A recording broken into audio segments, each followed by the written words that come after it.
Okay, so everyone's asking whether they should add AI to their product. That's not really the question. The question is how you put it in. And it really comes down to four things. Where does it actually sit in your system? Which model is doing the work? What are you letting it do? And what shape is the data going in and coming back out? Get those four right, and you're mostly fine. When people skip that, it goes wrong in three pretty predictable ways.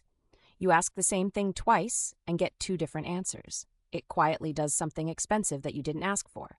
Or it just makes something up, a price, a fact, and a real customer sees it, with your name on it.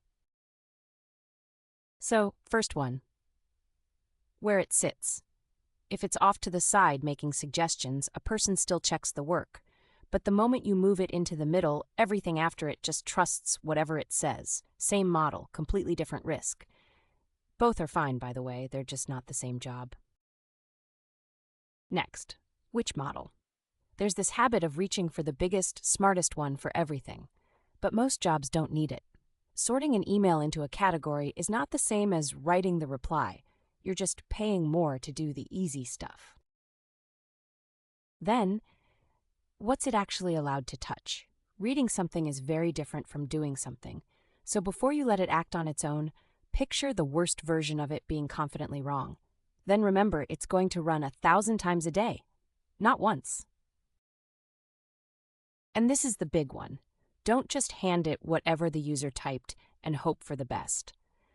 Decide up front exactly what goes in and exactly what shape you want back. Then check it before you use it.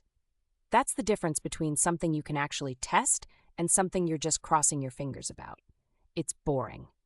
And it's basically the whole thing. Same prompt, same model, 5 times. On the left, nothing matches. On the right, every single one comes back the same. The only thing that changed was a contract.